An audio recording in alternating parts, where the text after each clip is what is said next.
If you've been thinking about moving into a model of £99 a month websites, if someone's continually paying for something, they will start to think, oh, well, can't they just make that text change for me? Or you've been slashing your prices in the hope that you will get more work. Are there custom plugins? Are there restrictions on the website? Do they have to pay hosting on top of it? Then this episode is for you. At this point, you're now competing against people on Fiverr, on People Per Hour, on people on Upwork. Hi, I'm Holly. I'm the host of Websites Made Simple, the podcast to help website designers and developers to have a happier career without cutting their prices. And this week we are talking all about the £99 website model. We're not going to be really strict about it. This could apply to someone who has a £199 a month model, £149 a month model, or people who are doing one-off websites for very little money. And this includes a lot of people who will say, oh, but it's only a one-pager. I just charge £200 for it. I just charge £300 for it. No, that ends here today. Because if this was your friend or your partner or someone else who you really value, and they told you that they were charging that much for a website, you would be saying to them, what the hell are you doing? How can you live off that? And as your website mentor, I am going to say that if you are thinking of this model, no, what the hell are you doing? You're not going to be able to make a good, sustainable living out of it. And here are the reasons why.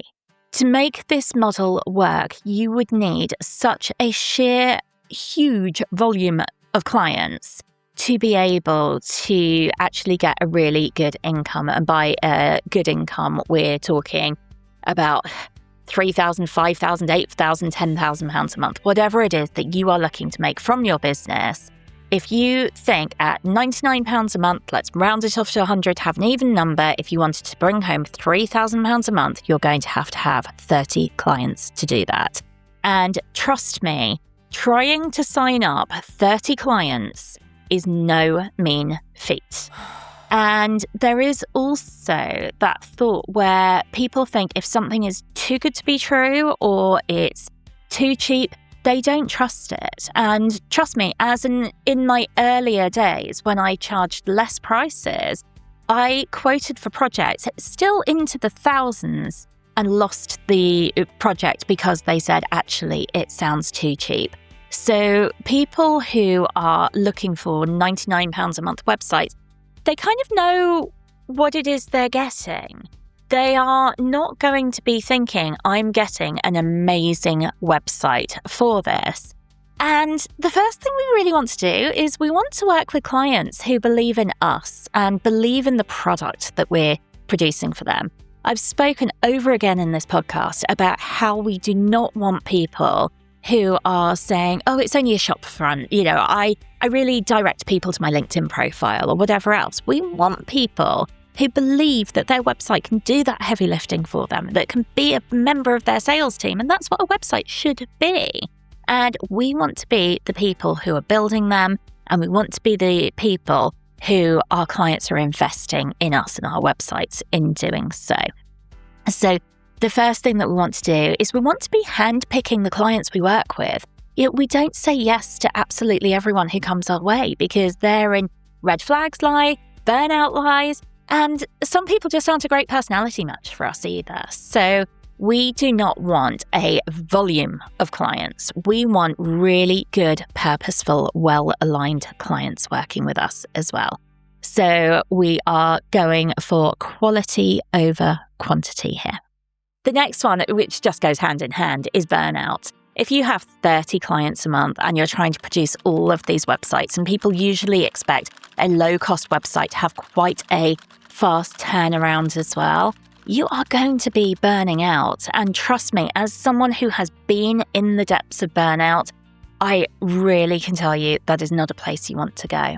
The other thing as well is when we have an ongoing payment plan with clients, it can be really hard to have clear boundaries because we can have all the words in our contracts that say once the website's been signed off, it's finished, any other changes, they get done quoted as a new project or that sort of thing. If you've seen my website designer's contract pack, you'll know that that's wording I have in there.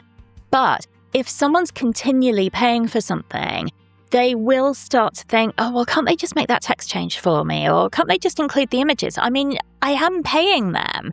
And the reality is, yes, they're paying you, but they're paying for something that's already been delivered. And it can make it really murky. You're not going to want to say no to them. And so many website designers say, oh, well, it was just a quick change. I don't mind. It was just a quick change. Now, imagine that you have 30 people bringing in $3,000 a month, which is not a lot of money, who are all saying, could you just make a quick text change? Could you just do this? Could you just do that? Every time that comes in, you've got to read the request, you've got to log into the website, you've got to make the change, you've got to notify them of the change. And all the time, this is taking you away from these next stage of builds that you need to do to keep this business going. So we like having clear boundaries, and our clients like us having clear boundaries because then they know where they stand. So we do not encourage endless payment plans. And I get, websites can be quite expensive. Like my websites are quite expensive, and quite often I will have a client who will ask for a payment plan. I try personally to have my payment plans cleared within 6 months because a website is usually delivered within 3 months. And so 6 months is still double the amount of time that we've been working on this. But do really have a think. Endless options are never a good thing. And with £99 a month websites, there are also other things that we need to consider. Are there custom plugins? Are there restrictions on the website? Do they have to pay hosting on top of it? What happens with their domain? Once costs start to get layered on, people start to feel a little bit cheated, and it quietly erodes confidence and trust in you and what's going on. And when people don't feel very confident with their website designer, that's when they start to show up and make life quite stressful. That's when emails and requests become quite abrupt. They don't get back to you in time. There's just a general lack of respect that can make it really hard. And usually, and as you know, I mentor website designers, is this kind of stuff that really erodes their confidence. And it's not that they are doing anything wrong. It's that they just haven't got really good boundaries. And the first place to set boundaries are around your time and around the money that people are paying. So it's really good to be upfront with what it is that people get for it, what they are going to have to pay for on top of that, and what the structure of that is going to be so that they know it up front. You might need to send them a reminder if they start asking about these things, that you really need to get your model there and get it right. And getting a website model right doesn't include endless, cheap payments there as well.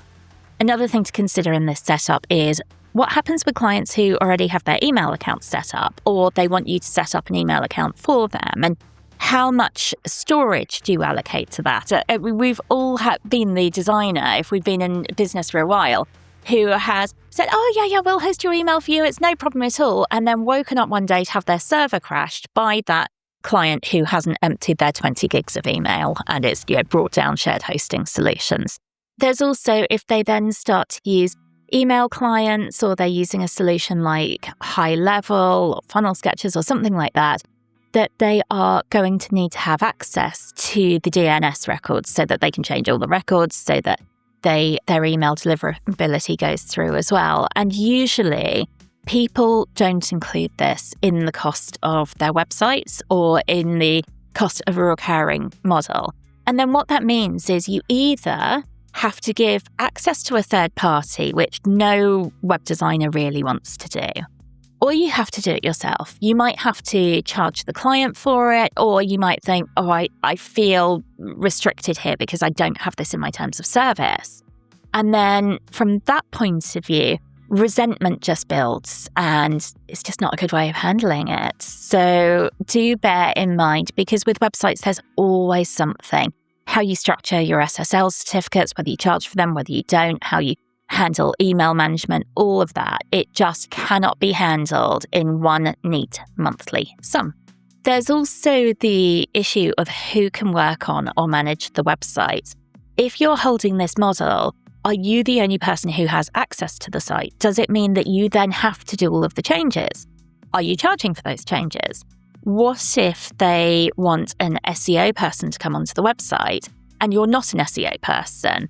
There's all sorts of things around ownership that just doesn't make it clear and doesn't make it easy for people because it's all bundled into this price. And when we have something that someone's still paying for, we have this real tendency to hold it in, hold it as ours, and it's quite hard to let go. Whereas if you have something that's already been paid up, you've done your work for it, you might have it on a maintenance contract or something like that, but it's much easier to let other people in. And especially because you aren't thinking, what if they screw up something on my watch? What if they, take down my server while they're doing it? Or whatever things can happen, generally just isn't as much of a concern when it's a website that's been signed off and paid up. If you're a website designer or developer who's looking to strengthen your community, get expert advice, and not have it take up all your time, I've got the solution for you. My Sparks program is a weekly group mentoring call for people working directly in the web design space, where you'll get advice, support, and collaborate with other designers. We meet each week for an hour, and you'll come away with reassurance, knowledge, and the next steps for your business. Check out the Sparks group mentoring at websitesmadesimple.co.uk. So something that comes up quite often, and I actually created my website designer's onboarding pack for this, is how do you collect the content when you're running your website model? Because often we include whatever it is in the cost of the website build. And that could be whether we do a Zoom call and collect content that way, whether we have an onboarding pack like I do and we send that out to clients, however we do it. But in a really low cost model, like a £99 website, which is still £1,200 a year, it's not a lot of money for a website, it doesn't include for those kind of extras. For example, who is responsible for writing the meta descriptions? Who's responsible for putting those into the website? These are all things which should be chargeable. And at £99 a month, it's all stuff that's kind of going by the wayside. So either you're not charging for it or you're not doing it. And in both cases, nobody wins. And something that is the most important one as well. And I think people can forget because, trust me, I know how hard it is out there when people aren't buying websites, developers are in panic mode. We're all thinking, we've got a living to make, we've got bills to pay, we need to find a way to get the clients on side. When you cut your prices, when you look at models of £99 a month or, one of those low-cost models, what you're actually doing is you are placing yourself and your brand into a much bigger pool of people. At this point, you're now competing against people on Fiverr, on People Per Hour, on people on Upwork, all of those kind of big sites where people are going to be undercutting each other. And suddenly you're competing against the whole world rather than actually holding your nerve, holding your prices and competing against a select few. And what I really recommend is rather than panicking around this, double down on building your brand, double down on what your messaging is, and don't change your messaging. It can take 3 months for this messaging to really get through to people. And that's 3 months of consistency and 3 months of banging the same drum all of the time. And the one mistake I really see website designers make is that they start to panic and they start to muddle their messaging. They will say, I charge £3,000 for a website, but I'm also going to take a hit and I'm going to give you £99 a month for a website so they can pay their bills. And then they say, I have website audits at £200, but for you, I'll do it at £99. And it comes across as desperate. It comes across as unstable and unsteady.